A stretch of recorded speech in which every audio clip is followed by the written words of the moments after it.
성도 여러분, 오늘은 예수님이 부활하심을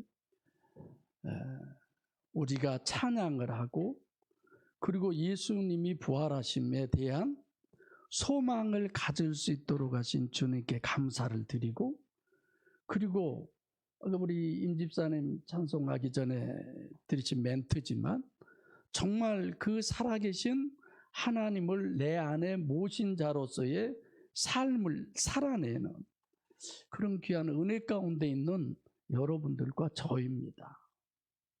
오늘 본문에 보면 예수님의 이 두 제자가 마음이 뜨거움을 경험을 합니다. 그 경험이 우리에게 있기를 원합니다.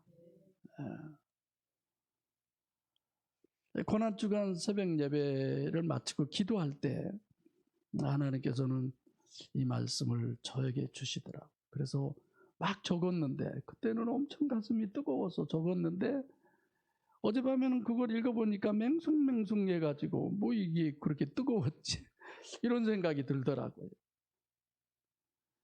예, 잠시 그때뿐이나 봐요. 가슴이 뜨거운 경험이 있으셨었습니까? 언제 그런 가슴 뜨거움이 있으셨어요, 여러분은?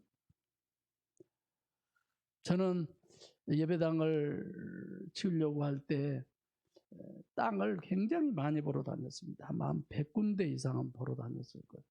그 중개사 그 사장님도 왜 그렇게 저한테 그렇게 하셨었는지 몰라요.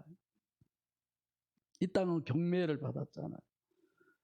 경매를 받기 위해서 이제 여러 가지 준비하는데도 하나님이 좋은 사람들을 붙여주셨고, 그리고 경매가 됐을 때 얼마나 좋았는지 몰라요. 너무너무 좋았습니다. 정말 가슴 뜨거웠죠. 그 다음에 제가 또 언제 가슴이 그렇게 뜨거웠을까요? 혼자 많이 생각을 했죠. 이런 일, 저런 일.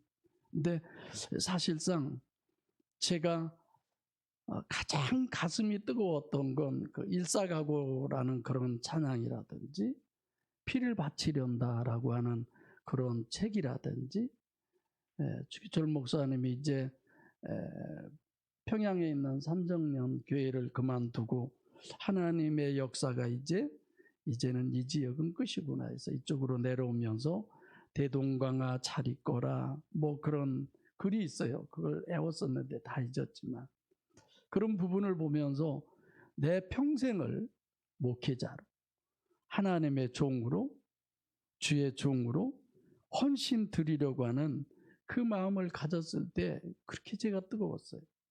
한두 달이 아니었습니다. 그 기간이 상당히 길었고 눈물로써 엄청난 많은 시간을 하나님께 드렸었죠. 우리는 가슴이 뜨거워야 돼요. 뜨겁지 않으면 어쩐다고요? 요한계시록 3장 16절에 성경에 네가 차지도 아니하고 덥지도 아니하도다. 내 입에서 너를 토하여 버리리라. 예수님 그렇게 얘기하잖아요.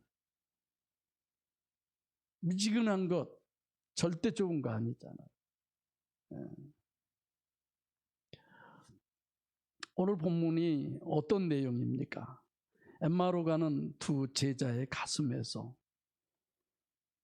그 마음에서 뜨거움을 그들은 경험했고, 그 뜨거운 마음을 주님, 오늘 부활하신 그 주님에 의해서 이 제자들의 가슴이 뜨거웠듯이 여러분과 제 가슴이, 마음이 뜨거워지기를 바라는 마음에서 이 말씀을 전하고 있습니다. 주님은 뜨겁게 하여 주실 줄로 믿습니다. 그분은 살아나셨어요. 어디에? 여러분과 제 마음속에. 근데 내가 인정을 못 해드리는 거야. 저는 새벽에 주님, 살아계신 주님을 내가 의식하고 내가 그 주님을 인정해 드릴 수 있는 그 믿음을 주세요. 그 믿음이 있을 때 육체 부인이 가능한 거고, 그 믿음이 있을 때 천성에 대한 소망이 불탈 수 있고, 그 믿음이 있었기 때문에 순교의 제물이 될 수 있었던 것입니다. 오늘 아침에는 제가 주현식 집사님이나요? 뭐 한 번 집사면 뭐 1년, 2년, 10년을 안 나와도 저 집사라고 그러잖아요. 글을 이렇게 띄웠어요. 주기철 목사님에 대해서 제가 했습니다. 집사님의 조상, 일제시대 때 주기철 목사님이 어떻게 신앙생활한 줄 아느냐. 좀 봐라. 그분은 송판 위를 걸었고 결국은 얼마든지 신사참배만 하면 나와서 자식과 부인과 더불어 행복하게 살 수 있었어요. 그런 걸 일본 순사가 제안까지 했습니다. 그럼에도 거부하고 결국은 순교의 제물로 이제 멀지 않았으니까 빨리 나오셔라. 겁박을 했다. 내가. 가슴이 뜨거움을 우리는 여러 가지 속에서 느낄 수 있습니다. 자식을 낳았을 때, 아니면 결혼을 했을 때, 사랑하는 사람과 만났을 때, 남북 그 이상 가족들에 만나서 가슴 뜨겁고 처절한 그 눈물들을 우리가 볼 수 있잖아요. 오늘 본문의 두 제자의 가슴이 뜨거운 것은 오늘 본문 27절에 부활의 주님을 통해서 말씀을 들을 때, 할렐루야, 다른 어떤 것도 아니었어요. 부활의 주님을 만나서 그 부활의 주님을 통해서 하나님의 말씀을 들을 때, 그 전에도 이미 율법과 선지자에 대해서, 구약에 대해서 다 알고 있었던 사람들인데 그때는 뜨거운 가슴이 아니었었는데 유일하게 이날은 가슴이 뜨거워졌었어요. 그 주님이 그들의 심령 안에 임재하셨을 때, 떡을 떼며 떡을 떼어서 그들에게 주었을 때 그들의 눈이 밝아졌고 그 뜨거운 가슴, 이 부활주일이 그 시간 되시기를 바랍니다. 그래서 그 뜨거움에 더 불을 지피는 그런 시간이었으면 했는데 제가 고난주간이어서 말하기 싫은데도 말을 하고 넘어가는 거죠. 자, 여러분들은 우리 한번 생각을 해볼까요?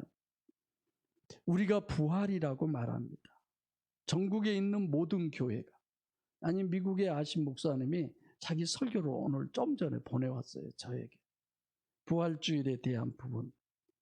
이 세계가 부활에 대한 부분을 말하거나 아니면 그것을 논하거나 그 어떤 제목 속에서의 오늘 하루를 우리도 지내는 거죠.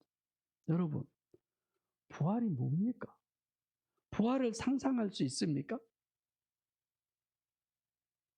암의 사탕, 그거 엄청 달아. 먹어봤으니까, 경험해봤으니까. 사랑, 그거 정말 좋아. 경험했으니까. 이별, 그건 정말 슬퍼. 가슴이 아픈 거야. 경험했으니까. 여러분, 부활이 뭐예요 도대체? 우리가 쉽게 생각하면 그래, 오늘 본문에도 썩지 아니할 몸으로 살아나는 것, 다시 죽지 아니할 몸으로 살아나는 것이 부활이에요. 보편적으로는 죽었다 살아난 걸 부활이라고 하지만 그건 성경적으로 틀린 얘기예요. 하나님이 죽어버렸습니까? 하나님이 죽을 수가 있어요? 하나님이라고 하든지 말든지. 근데 왜 죽었다가 살아났다고 그래요? 단일체로 생각하니까 그러는 거죠. 죽었다 살아난 사람 많아요. 예수님만이 아니죠. 부활은 성경에서 아니면 세상에서 유일무이한 사건입니다. 여러분, 그런 부분의 어떤 인식을 우리가 하나 해볼까요? 무당에 대해서. 신의 존재를 여러분 확인했잖아요. 제가 한때는 축사를 많이 했잖아요. 귀신 쫓는 기도를 정말 많이 했잖아요. 그래서 한때 유명인사였어요. 그런 걸 경험하니까 정말 신이 있구나. 영적 세계라고 하는 것이 있구나. 이런 믿음을 우리가 갖게 되는 거죠. 그래서 부활 그러면 영, 실체.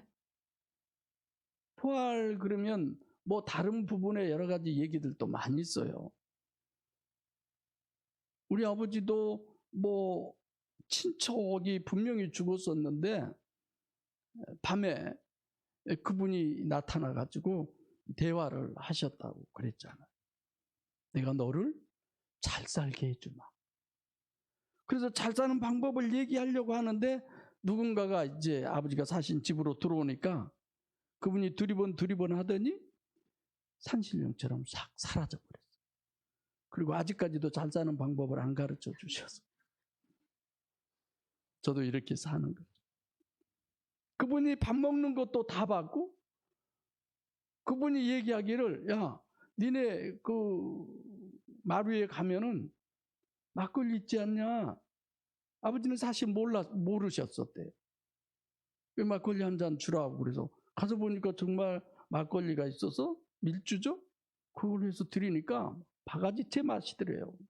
그리고 잘 사는 방법 그걸로 끝났지만 부활했습니까? 그게? 예수님의 부활을 우리가 가장 확실하게 증명하는 것은 예수님이 부활하셔서 맨 먼저 뭘 하셨어요? 뭘 하셨어요? 여러분들과 더불어서 예수님의 부활을 좀 우리가 생각을 해봅시다. 무작정 오늘 예수님 부활하셨어. 부활의 주님을 만날 때는 흰옷, 흰세마포를 입고 만나는 겁니까? 이들이 부활의 주님을 오늘 본문에 나온 두 제자가 그렇게 만났습니까? 가슴으로 만나야지. 마음에서 만나야죠. 할렐루야. 저 스스로도 좀 그런데 고착이 되어 있나 싶은 생각이 들어요. 왜냐하면 우리는 뭔가가 성경적이야.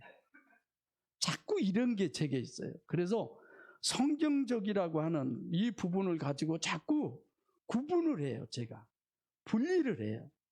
우리 목양의 식구들은 이렇게 성경 속에 있어. 너희들 아니야. 짜가들이야. 이런 거. 그래서 그런 것도 제가 주위에서 생각을 해봅니다만은 그래 맞아요. 하고 뭐랬어요? 숨을 내쉽니다. 숨을 내쉬었다고 그랬어요. 이건 실체. 거짓이 아닌 사실 이게 아니라 실체로 부활하신 주님은 우리와 똑같이 살아계신 분이에요. 똑같이 살아계신. 단 육체라고 하는 옷을 벗어버리는 분이지. 여러분들과 제가 미래에 분명히 그 상황이 될 것입니다. 그걸 부활의 주님은 보여주신 거예요. 예수님이 왜 부활했어요? 믿는 자들을 위해서 부활했잖아요. 믿지 않는 자들을 위해서 부활한 게 아니잖아요. 더 나아가서 과연 예수 그리스도의 부활이 믿어진다고 한다면 여러분들과 저는 그 생각을 해야 돼요. 내 영이 실체구나. 나에게도 부활의 그날이 오는구나. 그 믿음을 가져야 하고 그날에 있어서 내가 주님이 계신 저 천국을 소유할 수 있느냐 아니면 지옥으로 갈 수 있느냐. 이 양갈래의 길에 서 있을 법한 나를 우리는 생각해 볼 수 있어야 합니다. 이번에 요 일을 하면서 그 홍영철 전사님은 뭐 20몇 살 때부터인가 이런 일을 하셨다고 그러더라고요. 근데 일을 하다가 딱 멈추고 표정을 보니까 아주 자기의 진심을 담아서 얘기하는. 가만히 있어봐요. 승집사님이 같이 일을 했는데 슬근슬근 하는 것 같아도 진짜 일을 알고 진짜 참 잘하시네요. 그러더라고요. 자기를 돕는 승집사를 향해서 얘기하는. 내가 그랬어요. 뭐 우리 교인들은 다 잘해요. 뭐 본인이 봐서 알잖아. 다 잘하잖아.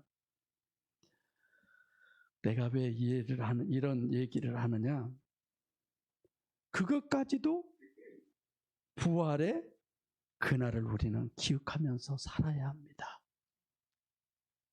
왜 이 예배당을 이렇게 우리가 꾸며요? 이 예배당을 꾸미면서 한결같이 제가 하나님, 주님이 보시기에 정말 우리 심령이 아름다운 심령이 되게 해주세요. 그곳에는 주님이 계셔야만 아름다움이라고 하는 조건이 충족되는 겁니다. 부활하신 주님이 계셔야만 그곳이 하나님의 성전이라고 하는 조건이 충족되는 것입니다. 부활의 주님을 우리가 축하하고 찬양하고 그분을 기리는 것은 우리 심령 속에 부활의 주님이 와 계셔야만이 그 조건이 충족되는 거예요. 할렐루야. 이건 교회의 절기의 하나가 아니에요. 이 부활의 사건은 여러분들과 저에게 필히 꼭 일생에 있어서 꼭 한 분은 경험되어져야 할 일입니다. 나하고 아무 상관없는 윤씨가 대통령 됐다고 그래서 그렇게 뛰고 날고 마치 그런 것처럼 예수 부활을 오늘날 기독교인들이 그렇게 치부해 버리는데 참 슬프고, 마치 예수님의 부활을 통해서 내 모든 것들이 다 이루어진 양 천만에요. 강 건너 불구경하는 것과 똑같죠. 여러분, 이 시대의 부활에 대해서 오늘날의 교계나 오늘날의 교회나 오늘날의 모든 종파들이 어떻게 생각을 할까요? 생각해 보셨습니까? 부활, 죽은 사람이 다시 살아나는 것. 제가 아는 어느 목사님이 페니실린 주사를 맞다가 쇼크로 죽었다가 그리고 나중에 살아났어요. 김경 목사님이신데 책까지 쓰셨는데 그분이 그런 얘기를 하더라고요. 자기 몸이 붕 떠서 지금 병원 안에 있는 침대에 누워있는 자기 몸을 보는 거예요. 그리고 막 의사와 간호사들이 막 왔다 갔다 하고 가족들이 울고 불고 난리를 하는데 나 여기 있어, 나 안 죽었어, 울지 마. 아무리 해도 통하지가 않더래요. 그러다가 어느 시점이 돼서 이제 다시 살아났는데 우리가 유체이탈이라고 그러죠. 죽었다 살아났어요. 분명히 사망선언까지 다 했고, 그것뿐만이 아니라 동서고금을 통한 죽었다 살아난 얘기들이 수도 없이 많이 있습니다. 그런 일들이 많이 있었기 때문에 옛날 우리 어렸을 때는요, 사람이 죽으면 9일장을 했어요. 지금은 뭐 3일, 지금 뭐 하루에도 끝낸 데도 있던데, 뭐 옛날에 유명 인사여서 그랬을까요? 아니에요. 9일 동안 계셨다가 혹시 살아날 수 있을까 싶어서 또 그런 애들이 많이 있었잖아요. 성경에도 보면 야이로의 딸, 과부의 아들, 아니 예수님은 3일 만에 부활했지만 4일 만에, 죽은 지 4일 만에 아주 썩은 냄새가 난 나사로도 살아났잖아요. 근데 문제는 이런 부분에 한 번도 성경은 거기에 부활이라고 하는 단어를 적용한 적이 없어요. 왜 없을까요? 왜 없다고 여러분 생각하세요? 오늘 같은 날 많은 교회들이 찬송 속에 예수 부활 내 부활, 예수 천국 내 천국, 그렇게 예배 한번 드리고 끝나버리면 예수님의 부활이 내 부활이 되는 겁니까? 부활주일 찬양에 참석하면, 그래서 온 교인들이 하얀 세마포를 입고 아니면 하얀 그 여자분들이 있는 한복 죄송합니다. 그렇게 하고 예배 드리고 달걀에다가 뭐 예수 부활 뭐 그러면 부활한 겁니까? 우리가 부활의 동참자가 되는 겁니까?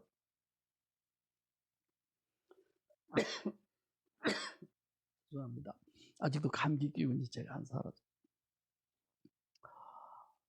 좀 더 우리는 실제적 신앙생활을 하자고 저는 늘 말씀드리고 있고, 지금도 그런 생각입니다. 우리 신앙이 실제가 되자. 여러분들 입에서도 아직도 일요일 그러던데, 일요일 되면은 교회 가는 날, 그런 게 아니라 정말 주님과 함께 더불어서 내가 주님과 함께하는 삶을 주일 예배를 통해서 하나님 앞에 드러내고 나타내고, 그리고 그분의 은혜로 내가 살아감을 증거하고 증명하는 그런 날이 오늘이어야 되는 거 아닙니까? 한 번도 교회에 오면서 남들이 보면 창피하고 부끄러울까 봐 성경책을 종이 백에다가 담아가지고 다니고, 아예 그냥 성경책 들고 오지도 않아, 창피해서. 그 신앙생활에서 뭐하게. 예수님의 부활주일 예배드리면 그게 마치 우리가 해야 할 어떤 의무를 다 감당하는 것이냐 이거예요. 여러분 부활의 기준이 뭡니까? 우리가 이 세상에 살면서 우리 목사님은 행복해, 기준이 뭐예요? 우리 목사님은 부자야, 기준이 뭐예요? 우리 목사님은 건강해, 기준이 뭐예요? 저 몇십 년 만에 60kg 이하가 돼봤어요. 지금 내가 옷 입고 저울에 가서 떠보니까 60.7kg야 내가. 그럼 피 떨고 그러면 내가 이래본 적이 없는데, 이거 떤다는 게 좀 말이 잘못됐나요? 아무튼 그래요. 기준이 뭐냐 이거. 기준. 내가 오늘 주일 예배를, 오늘 부활주일 예배를, 내가 오늘 하나님 앞에 헌금을, 부활헌금, 감사헌금 다 드렸잖아요. 왜 드리세요, 여러분? 생각하고 감사헌금 드리세요? 오늘 부활주일이니까 주님이 나를, 그 영향력이 내게 있어야 감사도 되는 것이고, 그 영향력이 내게 뭔가가 있어야 그분과 교제가 되는 거죠. 그냥 부활주일이면 부활 감사헌금 하는 날입니까? 부활 찬송하는 날이고, 부활에 대한 본문을, 성경을 얘기하는 날이고, 아니잖아요. 그것이 내 것이 되게 하기 위해서, 그것이 우리의 것이 되기 위해서, 부활의 주님 그분이 내 주님이 되게 하기 위해서. 그렇지 않습니까? 저는 이미 가슴이 뜨거워졌어요. 그래서 그래서 막 눈물이 나오려고 그래요.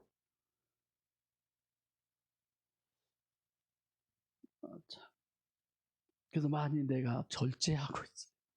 절제의 은사가 임해서. 주여. 여러분, 예수님의 부활을 우리가 잠시 생각해 봅시다. 늘 들었던 그 단어 에게이로 많이 들었죠? 육체라는 옷을 벗어버리는 것이다. 육체에서 탈출한 것이다. 출애굽한 것이다. 이런 내용들 너무 많이 드러나서 굳이 그런 부분에 대해서 얘기하지 않겠습니다만은, 부활, 죽었다 살아났다는 의미보다 일어났다, 이런 표현으로 제가 여러분들에게 많이 드렸죠.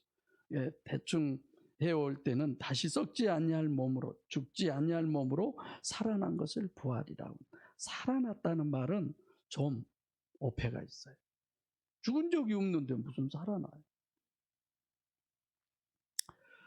우리는, 여러분과 저는 육을 가진 모든 사람에게 있어서 언젠가는 이 날이 우리에게 옵니다. 언젠가. 그럼 그때 천국이냐 지옥이냐의 갈림길. 그래서 예수님은 마태복음 5장 25절에 길에서 뭐하라? 사와라. 네가 육신으로 이 땅에 살 때에 그분하고 화목해라. 부활하신 그 주님과 네가 아삼육이 되라. 친해져라. 하나가 되라. 그분을 모시는 하나님의 집이 되어라. 부활의 주님은 눈을 부리부리하게 뜨고 어디를 내 집으로 정할까? 그 조건을 찾아다니시는 거예요. 부활하신 주님이 엠마오로 가는 두 제자를 지금 찾아가서 만나는 것처럼, 오늘 이 시간 여러분들과 저를 찾아와서 만나기를 원하시고 떡을 떼어서 줄 때에 그들의 심령 속에 들어갔던 것처럼 그 역사가 이루어지기를 여러분들보다 몇십 배 더 주님은 지금 원하시고 계십니다. 그 주님의 원함이 여러분과 저의 심령 속에서 이루어지는 부활의 역사가 있어지시기를 축복합니다. 그래서 오늘 본문이 그런 내용이 있잖아요. 예수님이 부활하셨습니다. 사실상 예수님을 살아계셨을 때 따르던 예수님의 12제자뿐만이 아니라 모두가 다 당시의 시대적 배경을 보면 로마라고 하는 나라의 식민지였어요. 이스라엘이. 우리가 마치 일제 36년 동안 그 강점기에서 살았던 것처럼. 그래서 저분이 이스라엘을 해방시킬 자. 정치적인 그렇게 생각을 했었죠. 그래서 많은 희망과 기대를 하고 그분을 쫓아서 함께 했던 자들이 막상 큰 소리 한번 못 치고 십자가에서 끝나버리는 거예요. 절망이죠. 그래서 야, 우리가 헛다리 짚었다. 그리고 이제 고향으로 돌아가는데 부활하신 주님이 그들에게 나타나신 거예요. 그리고 그들에게 묻습니다. 요 근래 무슨 일이 있었느냐. 그들이 얘기하기를 아니 삼척 동자까지도 다 아는 내용을 어떻게 모를 수 있냐. 예수님에 대해서 쭉 얘기를 해요. 그것을 쭉 들었던 예수님이 그들에게 말씀을 하죠. 오늘 본문에 27절에 모세는 뭐예요? 모세오경을 얘기하는 거잖아요. 모든 선지자의 글로 시작하여 모든 성경에 쓴 바, 이게 구약 전체잖아요. 그 당시에는 구약만 있었잖아요. 누구에 대해서? 자기에 관한 것을 자세히 설명하십니다. 부활하신 주님, 삼위일체 하나님, 영원히 죽지 아니하신 그 하나님에 대해서 예수님이 자세히 그들에게 말씀을 하셨어요. 그리고 그 말씀을 들었던 그들이 이 32절에 보면 저희가 서로 말하되 길에서 우리에게 말씀하시고 우리에게 성경을 풀어주실 때 우리 속에서 마음이 뜨겁지 아니하더냐. 성경은 예수 그리스도를 얘기해요. 성경은 부활의 주님을 얘기합니다. 예수님의 제자들이 예수를 증거하는 것은 부활의 주님을 증거했었어요. 그 부활의 주님이 여러분과 제 심령 안에 오늘 임재하시기를 바랍니다. 그래서 우리의 삶이 부활의 주님을 증거하는 증인의 삶이어야 돼요.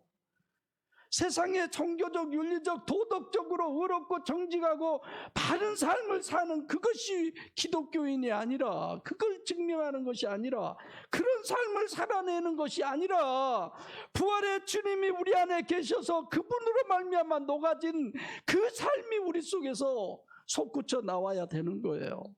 그게 생명입니다. 그것이 진리고요. 그것이 산자의 길입니다. 할렐루야. 그래서 이 부활에 대해서, 이 부활이라고 하는 게 오늘날 예수 그리스도의 부활이 오늘 여러분과 저에게 어떤 영향력을 미치고 있냐, 이거. 그 영향력을 받고 계십니까? 그래서 여러분과 함께 예배를 드리면서 생각을 해본 거예요. 굳이 찬양에 대해서 제가 터치 안 해도 괜찮습니다. 그냥 넘어가면 어떻습니까? 부활의 주님, 여러분들과 저는 부활해야 할 신학적, 신앙적, 성경적 정립이, 그리고 그 기준이 분명히 있어야 돼요. 다른 교회는 전부 새벽에 촛불 들고 하얀 한복을 입고 그렇게 예배. 저도요, 하얀 양복 맞춰 입으려고 그랬어요. 멋있어 보이더라고요. 올여름에는 일찍 더워서 올여름 내내 한복만 입어야겠다 생각은 하지만 부활의 주님과는 상관없이 나 시원하려고. 우리는 정말 기준이 확실해야 돼요. 그리고 더 나아가서 내가 부활해야 할 하나님과의 관계성. 여러분, 누구의 기준으로 부활하시렵니까? 예수님이 기도를 하시잖아요. 내 원대로 마옵시고 아버지의 원대로. 여러분들과 저의 부활은 하나님의 기준이어야 돼요. 예수님의 기준이어야 돼요. 성령의 기준이어야 돼요. 그 기준에 우리 심령 안에 들어와 계신 보혜사 성령 하나님의 기준으로서의 부활된 삶을 우리는 녹아내야 돼요. 그것이 우리의 언어를 통해서, 우리의 삶을 통해서, 우리의 생각과 특별히 하나님과의 관계의 신앙 속에서 그것이 내 가족에게, 이웃에게, 부모와 형제와 모두에게 미쳐지는 거 아닙니까?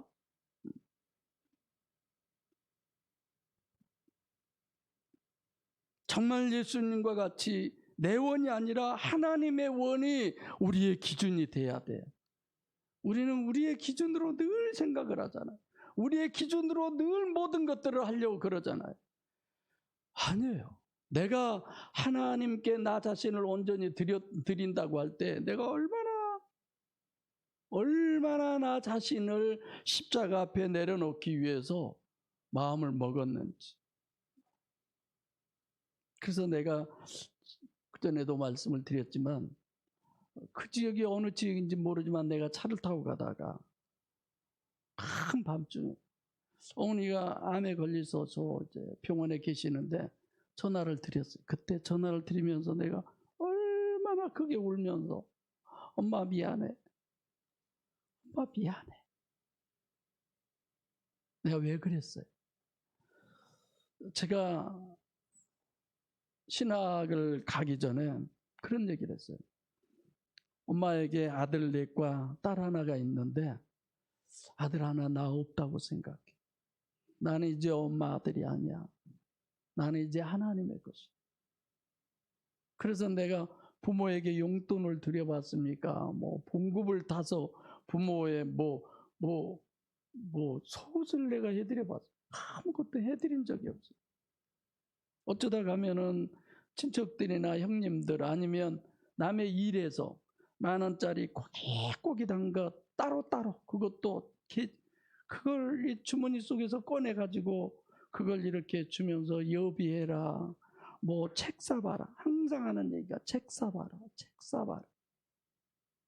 그렇게만 살아왔어요. 근데 이제 어머니가 돌아가시게 된 거예요.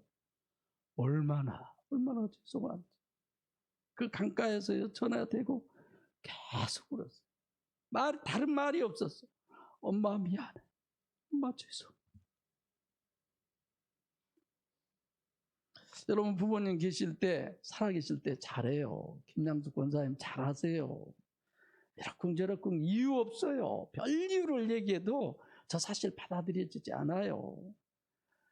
우리 할머니 늘 그랬잖아. 이 새끼야 네가 하늘에서 떨어졌냐 땅에서 솟아났냐. 너게 애미 없이 네가 어떻게 태어났는데. 내가 그렇게 말을 안 들었을까요? 지금도 내가 생각하면 좀 부모들이 오해를 한 것 같아. 나는 말 잘 들었는데.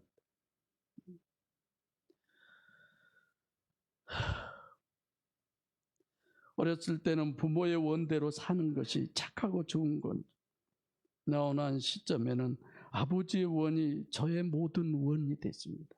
지금도 목회하면서도 저는 아버지의 원을 지향합니다. 여러분들 많이 아이고 목사님도 사모님 말에 휘둘러. 그 말에 손들 사람 한 명이라도 있을까요? 또 다 손들어 버리면 내가 창피할 일이. 저는 지금도 자부해요. 저는 그런 거 없어요. 내가 결정. 그 결정은 항상 하나님이 원함이 뭐냐. 내가 가는 길이 어떤 길이냐.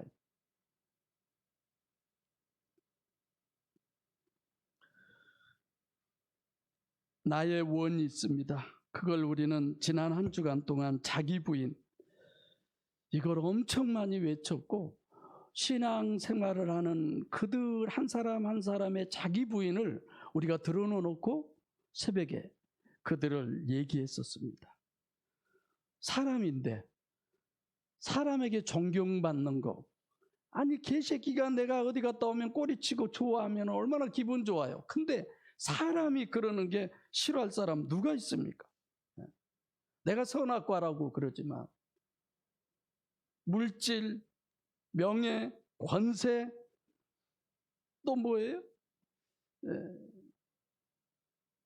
인간관계, 이런 모든 부분들이 어떻게 우리의 기준이 아닐 수 있어요? 당연하지. 세상적 기준, 성공에 연한 자리, 이것들이 우리의 기준 될 수 있습니다. 목사님들 모임은 우리 때 늘 그런 얘기를 해요. 하나님이 축복해 주셔서 우리 첫째는 뭐 어쩌고, 둘째는 어쩌고, 셋째는 어쩌고, 뭐 그런 자랑, 그런 것들의 하나님의 축복의 기준. 저는 나도 나 나름대로 하잖아. 어젠가 그제 집에 가니까 우리 친정이가 5월 6일 날 결혼한다고 그 청첩장을 우리 집에 이렇게 개고 있어요.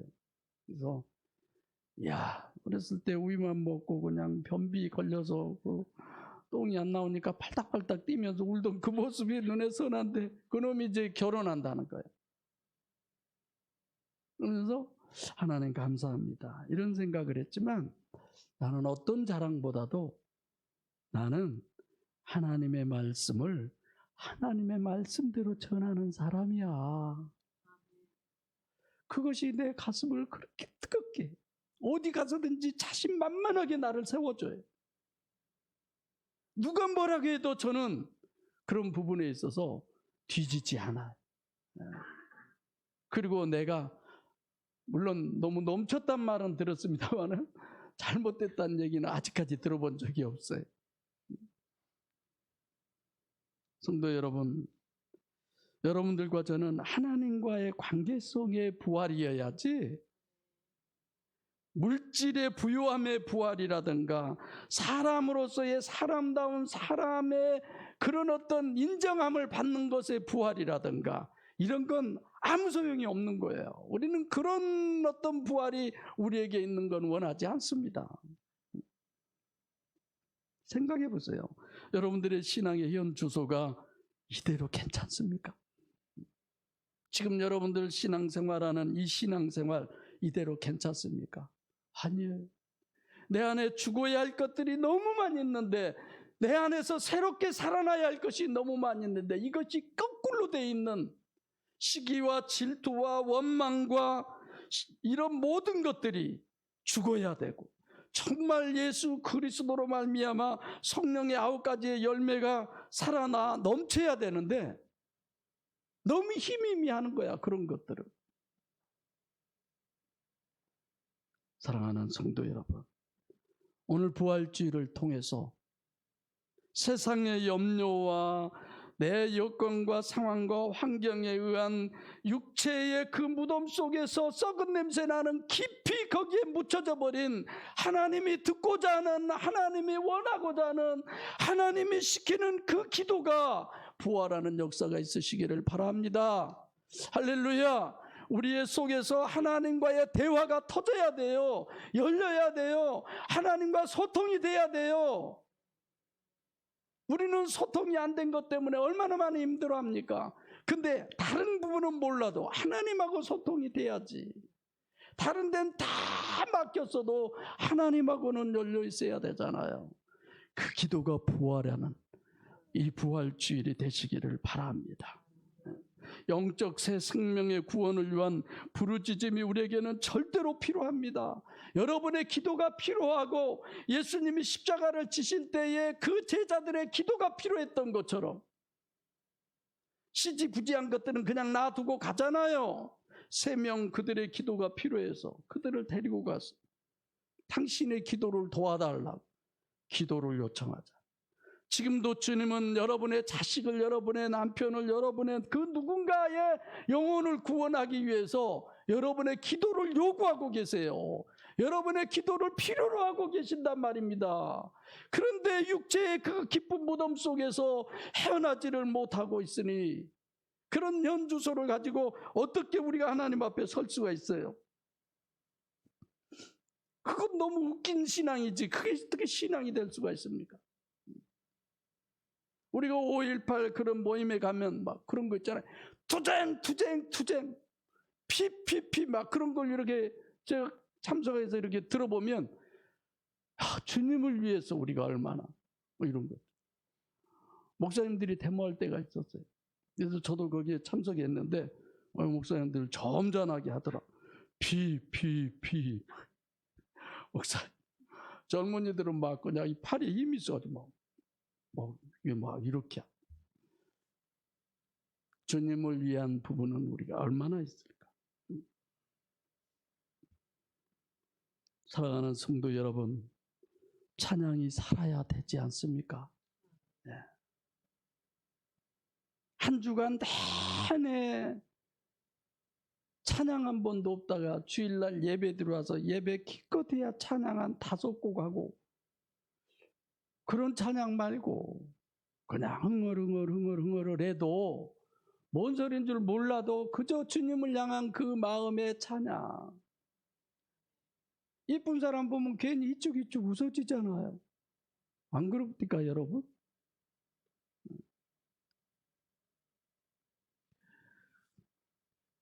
여러분들과 저는 우리의 마음속에 이 말씀이 부활하셔야 됩니다.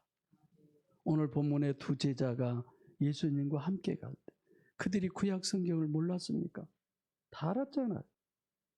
그런데도 그냥 말씀 그대로 있었던 그 말씀이 그들의 심령에서 살아날 때 고향으로 가서 먹고 입고 마시는 삶을 육체의 삶을 위해서 살려고 했던 자들이 돌아서서 어디로? 예루살렘으로. 예루살렘이 어디입니까? 사명의 자리로 그들은 갈 수밖에 없었던 거예요. 누가 오라고 부르지도 않았습니다. 누가 등 떠밀지도 않았어요. 스스로 가게 된 거예요. 왜? 그들의 마음속에 뜨거운 하나님의 말씀이 솟구쳐 올랐기 때문에. 우리가 이런 말씀을 가지고 가정으로 돌아가고 가족에게로 돌아가고 이웃에게로 돌아가고 내가 처한 환경과 여건 속으로 가서 외쳐야 되잖아요. 뭐라고?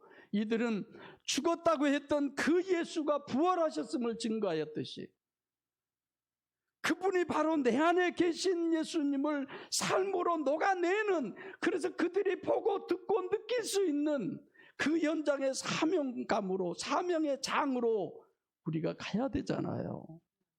할렐루야. 여기 어디 뭐 사랑교회가 뭐 어디 첨단교회가 아니에요. 여러분과 제가 가야 합니다. 그런데 맨날 하나님의 말씀이 아니라 마귀의 말을 가지고 가서 시기하고 질투하고 험담하고 그를 세워주는 것이 아니라 깎아내리고 그의 어떤 기분을 완전히 망쳐버리고 그의 마음에 상심하게 만들고, 왜 이렇게 우리는 사단의 역사가 우리 안에 부활하는 그 일에 적극적으로 협조하고 거기에 동요되어지고 아니잖아요. 이제는 우리는 이 부활주의를 통해서 그런 모든 것들이 죽어져 버리기를 바랍니다. 예수 생명으로 살아내야 돼. 예배가 어떤 것보다도 더 중요해야죠. 하나님은 신령과 진리로 예배하는 자를 찾으신다고 하셨어요. 전도가 살아나야죠. 여러분들이 전도하시는 거 정말 귀합니다. 정말 소중합니다.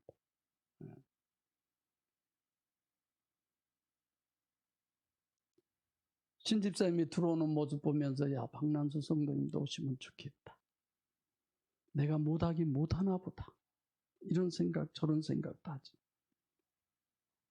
사랑이 살아나야 되고 화목이 살아나야 돼. 할렐루야. 여러분, 토요일날 아침에 설교가 사도 바울의 절규를 제가 말씀드렸습니다. 이런 마음, 내가 외친 이런 마음 왜 여러분에게 없었겠습니까? 다 있었잖아요. 그러고 싶었잖아요. 정말로 기도하는 자리에 내가 있고 싶고 찬양하는 자리에 내가 있고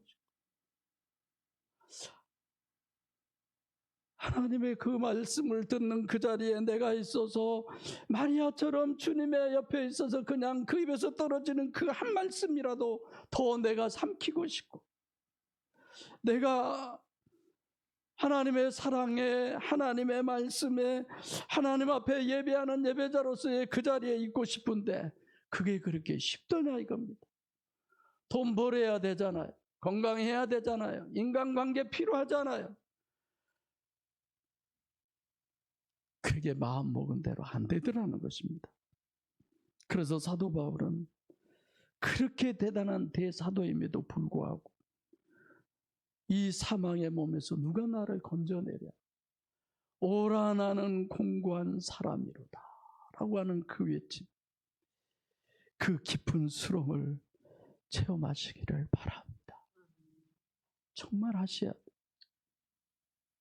그래야 하나님을 향한 구원의 두 손을 들고 우리는 주님 앞에 회개의 자리로 나갈 수 있고, 기도의 무릎을 꿇을 수가 있고, 그리고 하나님의 그 소리에 우리의 모든 심령의 귀를 기울일 수 있는 기회가 우리에게 주어질 것입니다. 사랑하는 성도 여러분, 진실한 성도 되시기를 바랍니다.